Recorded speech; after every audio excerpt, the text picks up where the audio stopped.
Hey there, Damon here from Winning Ecommerce, and 'tis the season for settings. This is another video as part of our 30-day of videos to get you prepared for Black Friday, Cyber Monday. And today we're going to go to an area that's often overlooked, but boy oh boy, has got some new changes. We saw the same thing happen last year with Klaviyo when they updated the settings last year in preparation for Black Friday, Cyber Monday 2023. And they've done the same thing here. In fact, I didn't even see a release yet for this new changes. We happened to see it in the last couple days during our work on our clients' accounts. And I want to go over today some of the changes and why you have to be prepared for these changes. So first up, we're under the settings and under account. And let me show you a couple things here to look at. First up is messaging. So there are two settings here, scheduled time and send time. Really simple. If you plan out your emails well in advance, you definitely need to be in send time, not scheduled time. Scheduled time means that it pulls all of the segments you've created and dynamically allocates them when you schedule the email. The good side is that the email goes off right when you wanted it to. The downside is that if your segments are dynamic, especially like a 0 to 30 day engaged, well, guess what? If someone recently became engaged on your website in the last couple days and you scheduled this thing a week ago, you're not going to capture those people. So we recommend that you use send time. So what that means is it's going to, right before it sends, aggregate the current data for the segments before it sends it out. Because of that, in the compute, there's a slight delay before it sends out. Might be a big delay if you've got a big list, but the idea here is that it's more accurate. So definitely that's the first one we recommend that you update in your account. Next up is under email sender preferences in the settings section. So over here is a change to the smart sending. Now you can set smart sending to 12 hours, 16 hours, 2 hours, 1,000 hours. I don't care. We generally decrease the amount of time when it gets closer to holidays, but keeping on the standard 16 is normal practice for us.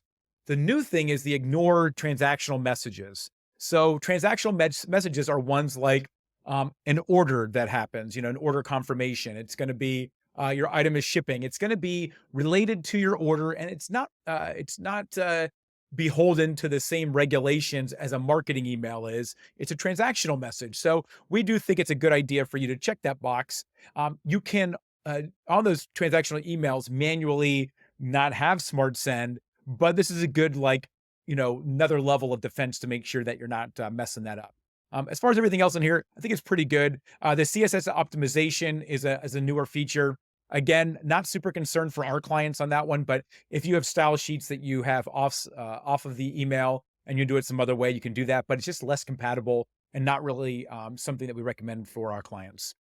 This next section's been here for a little while, but I want to quickly go over it. Email to website tracking. That just means that the tracking between the website and email is happening and that the snippet, the active on site is doing its thing. So definitely should be on without a doubt. And then beneath that is the bottom of email content for the email tracker position. Definitely keep it there. If your emails are too long, you can put it at the top of email like the other one, but if your emails are too long, that's a problem. They really shouldn't be that long. Respect your readers and give them a short, concise email instead of a really long and drawn out one. Okay, now we're on attribution, and this area has definitely changed. So definitely pay attention to this one. Make sure it's locked in right. So what this is saying, and attribution obviously is a very hotly debated area in email marketing, of course, in pay-per-click and everything else too. But what this says right here is, and this is the default, within 5 days of an open or a click of the email, Klaviyo is going to take credit for it if there's a sale. I mean, that's bare bones what it's doing. The same can be said for SMS. This particular account has no SMS running, but in general, you'd want to set that to 1 as well. I will say there's a company out there, Attentive. They have a very high number of attribution days. It's 30 by default. You can change that, but frankly, 30 days seems to be a little bit crazy to me. So these attributions are important. We've had some clients that we've decreased it on, but for the most part, I think 5 days is pretty good. And I think it's good because not only are we would really want that someone clicks an email and immediately buys, but a lot of times emails nurture. And with a 5 day, that's a good opportunity to give it a time period for nurturing. Then beneath it, this is the new stuff. Now this looks different, but down here it's really different. So down here are bots, and you might have seen some of the bots settings in your account. Actually, I think back in that email one, there's bots as well, but it says beta. If you do turn this one on, that other one turns off. A lot of crazy stuff happening in Klaviyo, but bear with me. What this is saying is, if a bot click happens or a bot interaction happens on your email or SMS, don't include it. Well, I mean, frankly, that makes a lot of sense to me. So I really think it's smart that you check both of these and make them so that they're not being counted in your list. Now, big warning. If you're an email specialist or coordinator and you've got other people looking at these numbers, which hopefully you are at your company, you want to make sure that you tell them that you've turned this on. It's not retroactive on your numbers. It's from this point forward. So immediately you might see a difference in clicks and, opens because the bots are no longer being included. That's a good thing, but you should probably prime up the team to let them know, hey, this is what's going on. Just want to let you know before it happens. And the same can be said for this bottom one down here. And this is actually like the third different way they've implemented it, if not more. What this is the Apple Mail Privacy Protection. And this came out in iOS 14.5. And for those of you that remember, if you're using Apple Mail on your desktop or on your phone, then for privacy purposes, it will automatically open up every single email you've got. It all gets open. That shot up everyone's open rate and made a lot of email marketers look good. But at the end of the day, they're false opens.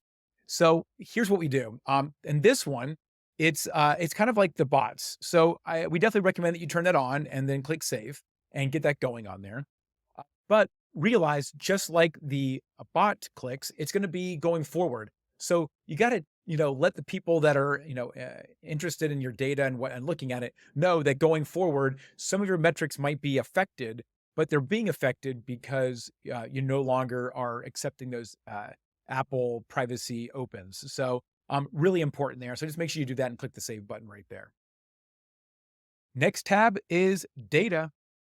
So what's going on with the data? What is this enable anonymous visitor tracking? Well, this just suddenly appeared in Klaviyo's settings exactly a year ago in August of 2023. And this is what it does. Imagine you have someone on your site that bops around and leaves, and they don't ever give you explicit permission to email to them. Then they come back a couple days later. They still have that same anonymized tracking pixel on them, or session ID. We know who they are, but they're anonymized. We don't know who they are. We just know that they're the same person coming back again. Time goes on, and guess what? They check out, and upon checkout, they check that little box that says, I want to receive email marketing communications. Hallelujah. That's fantastic, right? So the good news is that now you can start marketing to them, but what would happen to all that data before they purchased? Before this was a possibility, you wouldn't have any clue. With this checked, now it'll take it and back populate everything it knows about that person. So you get a more holistic view of the entire journey of that person leading up to the point where they gave you the first party authorization to market to them. So this is a really, really good idea. You used to have to insert some code to make it happen, and then they buried this in other and now moved it to the data. But definitely make sure it's on. It's a great tool. I haven't seen any real drawbacks with it, and definitely recommend it. It's something that you should do. Finally, the last tab, other. So what's in here? So not a heck of a lot, but I do want to talk about a couple things that are kind of like bugaboos that might get you. So first off, on all these different pages right here, they're going to be standard. They're covering Klaviyo's butt, so they're just basic, Arial font or whatever. Definitely recommend that, as you go into higher volume, that you go through each of these and just update them. Update them with your brand voice, update them with your style, at least with your fonts and any colors that you've got for your brand, and just personalize them. It's part of what we do for every one of our new clients. Really recommend that you do that as well, and to get all of this really locked in and looking good. This new one's profile maintenance over here, and this one's interesting. So what you can do to completely eliminate a whole group of people, maybe they're severely, unengaged, like they haven't been around for years. Maybe you did the unholiest of holies and bought a list, and it just didn't turn out very good, like most lists do. Leave them in a list inside of your lists and segments over here, and then boom, find that list and then delete them. Get rid of them. And that way you can just remove all those people and get them done. The next one is something that I really want to clue in on, and it's going to be where I finish everything up today. And it's tracking. You may not have access to Google Analytics or care about it, but somebody in your company either now or later will. And if this isn't set up properly, especially for Google Analytics 4, you will not get credit for all the things that Klaviyo is doing for your company. So here's the deal. The source should be Klaviyo, straightforward. This second one is what I see some clients that we take on completely messed up on. The medium needs to be message type. The message type is either email or SMS. So it'll automatically switch back and forth depending on the type of message you send. But that is like, the medium that you're sending things out in. And that's one of the main reports you might look at for acquisition inside of Google Analytics. These other two, campaign name, flow message, are generally correct. And so is the campaign ID and flow ID. And then you can put terms in here. I don't know what you would do with that. And then add your own UTM parameters. Please be careful. Don't grab something from the data layer and slap it in here to uniquely identify people. That's a big no-no. Don't do that, especially in European Union. But ultimately, do that. And I'm really looking at you, medium, right there. Make sure it says message type. That's really, really huge. So that's it.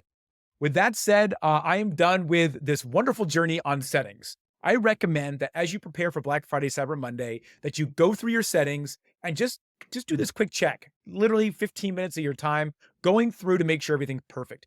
If you do that, you will have a better Black Friday, Cyber Monday. And if you want some help, please go into the liner notes below. There's a link there to have a conversation with me and my team. I'm intimately involved in every one of my clients, and I'd love to have a chance to talk to you and learn more about your business. And if you like this video, please like or subscribe, and stay tuned for the next video in our 30-day series on preparing for Black Friday, Cyber Monday. Thanks a lot for your time, and have a good one, y'all. Bye.